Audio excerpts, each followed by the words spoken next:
జై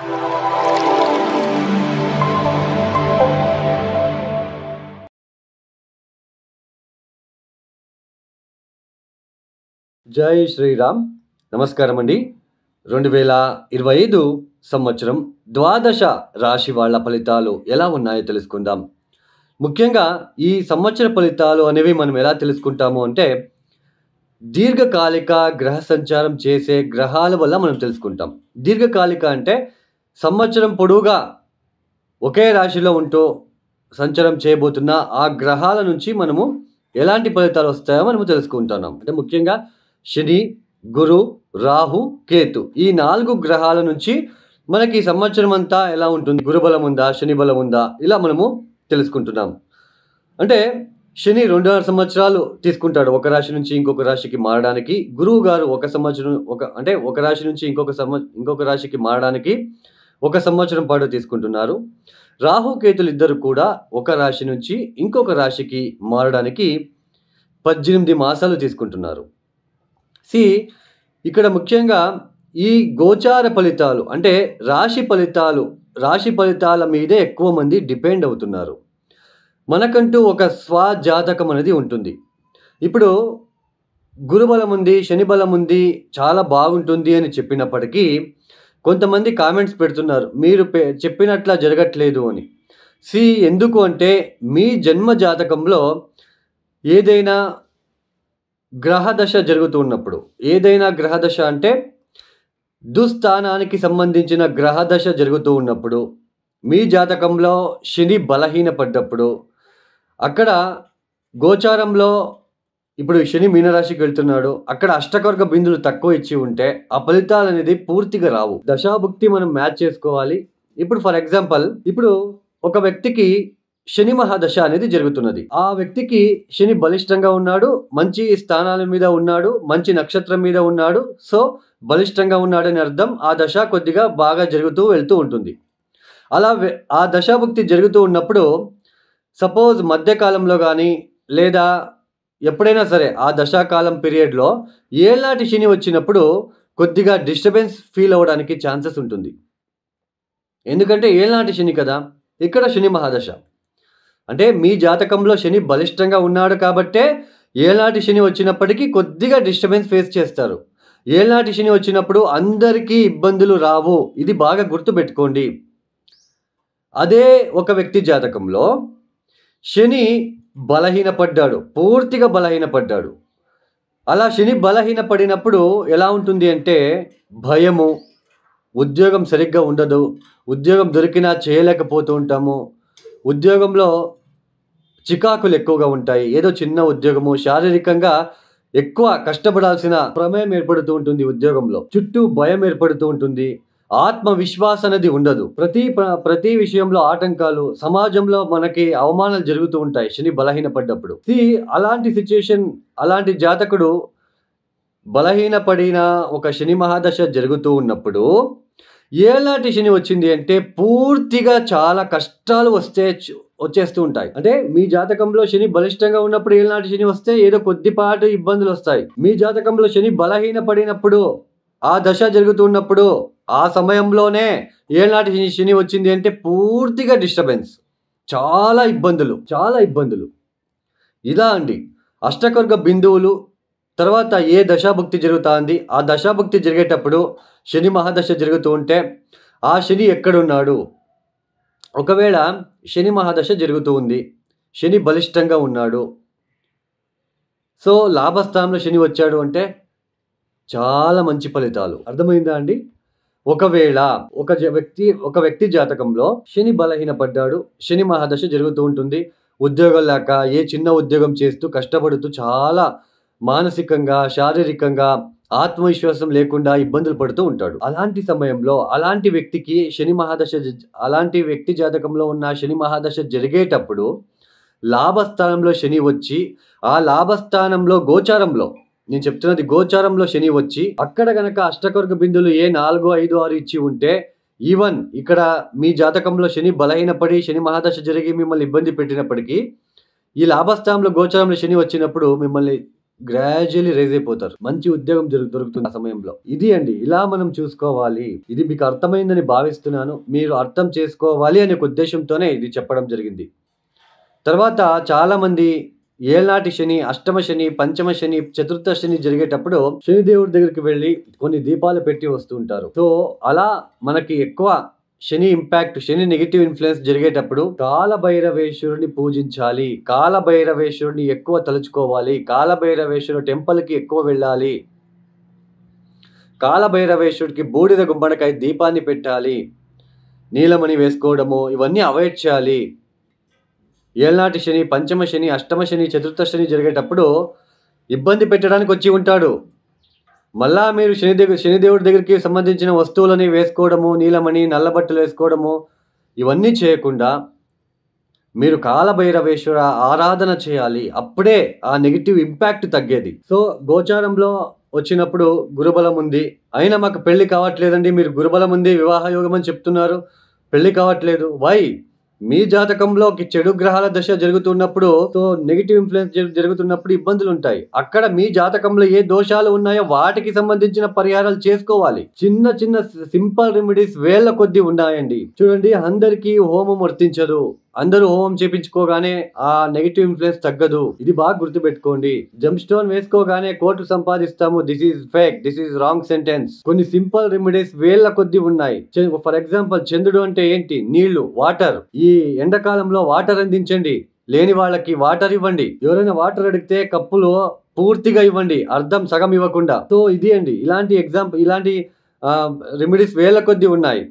ఆ గ్రహము జలతత్వ రాశిలో ఉందా, అగ్నితత్వ రాశిలో ఉందా, భూతత్వ రాశిలో ఉందా, వాయుతత్వ రాశిలో ఉందా చూసుకొని మనము పరిహారాలు చేసుకుంటూ వెళ్ళాలి. సో ఇది అండి. సో ఇక 2025 మార్చి 30వ తేదీ శని భగవానుడు కుంభరాశి నుంచి మీనరాశికి వెళ్ళి సంచారం చేస్తున్నారు.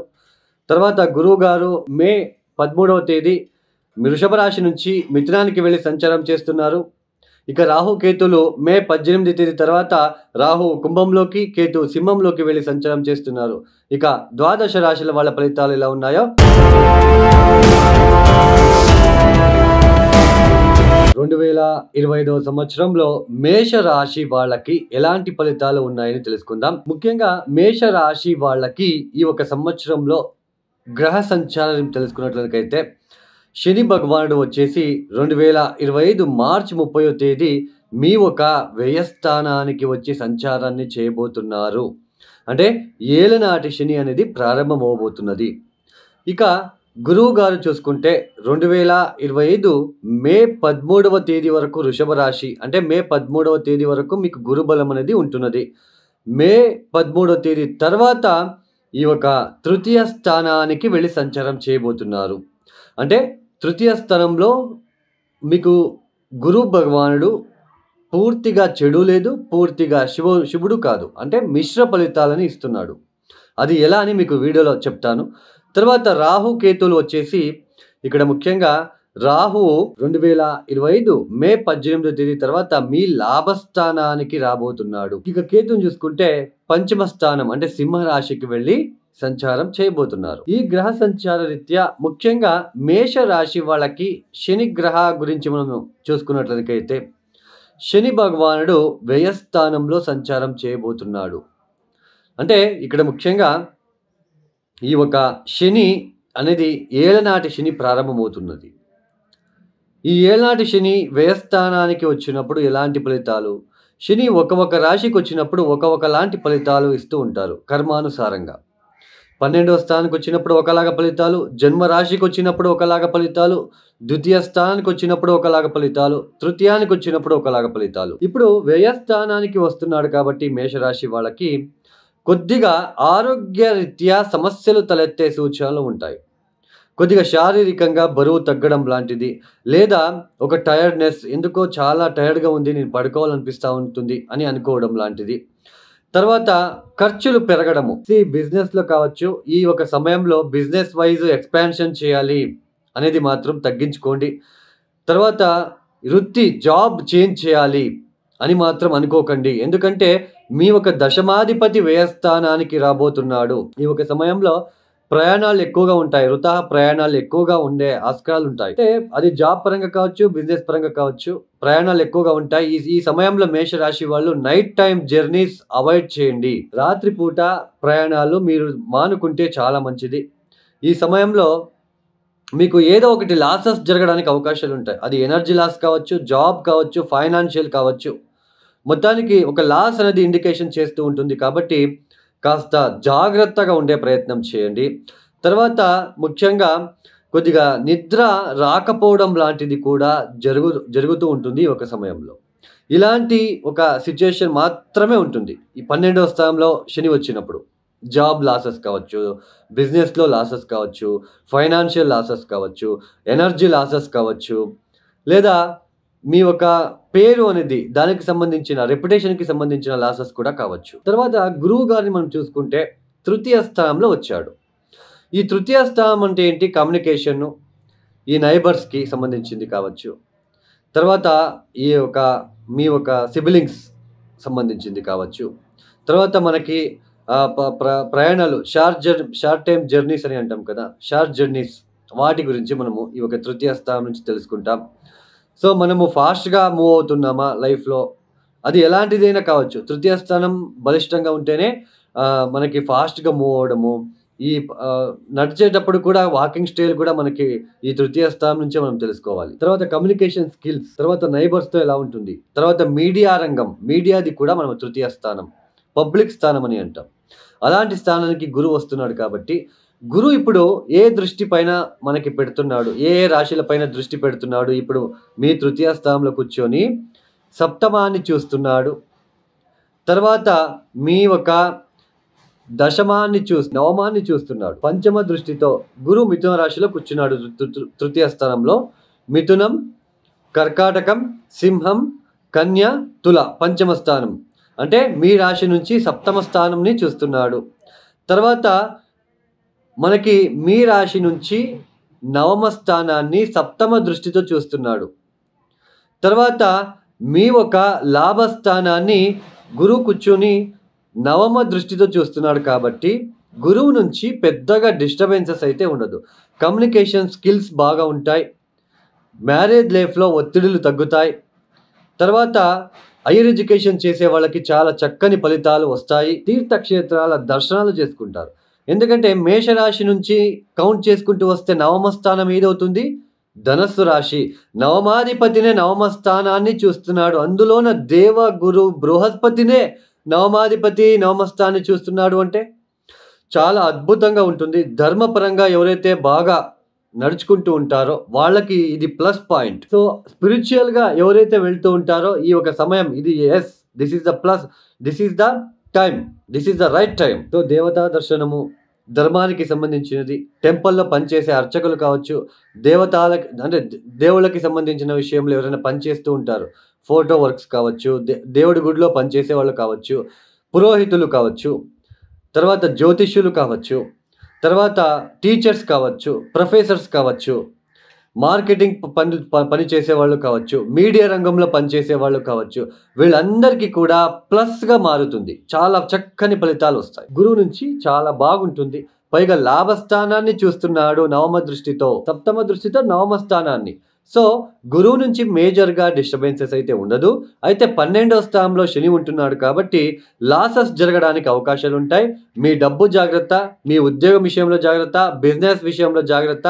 ఇతరులను నమ్మి మోసపోకుండా ఈ షూరిటీ సంతకాలు, ఈ ప్రాపర్టీ రిలేటెడ్ ఏదైనా మీరేమైనా కొత్త ప్రాపర్టీ కొనుగోలు ఇట్లాంటి విషయాల్లో చాలా జాగ్రత్తగా ఉండండి. రాత్రి పూట ప్రయాణాలని అవాయిడ్ చేయండి. తర్వాత పంచమ కేతు ఉంటున్నాడు కాబట్టి ఇక్కడ పంచమ స్థానం అంటే ఏంటి? సంతాన స్థానము. తర్వాత ఈ ప్రేమికులు ఉంటారు కదా! లవ్ రిలేషన్‌షిప్ పెట్టుకున్న వాళ్ళు. తర్వాత మన బుద్ధి కౌశలం ఎలా ఉంటుంది? క్రియేటివ్ థాట్స్ ఎలా పనిచేస్తాయి? తర్వాత షేర్ మార్కెట్‌కి సంబంధించింది కూడా మనం ఫిఫ్త్ హౌస్ నుంచి చూస్తాం. అలాంటి ఫిఫ్త్ హౌస్‌లో కేతు వచ్చాడు అంటే కొద్దిగా ఆల్రెడీ ప్రేమించుకుంటున్న వాళ్ళు, సో, వాళ్ళకి బ్రేకప్ లాంటివి జరగడము, వాళ్ళ మధ్య గొడవలు, డిస్టర్బెన్సెస్ లాంటివి రావడానికి అవకాశాలుంటాయి. వాళ్ళ నుంచి మోసపోవడానికి కూడా అవకాశాలుంటాయి. తర్వాత ఈ ఇన్వెస్ట్‌మెంట్ చేసేటప్పుడు చాలా జాగ్రత్తగా ఇన్వెస్ట్‌మెంట్ చేసుకోండి. ఎందుకంటే వ్యయస్థానంలో కూడా శని వచ్చాడు. చాలా జాగ్రత్తగా ఇన్వెస్ట్‌మెంట్ చేసుకోండి.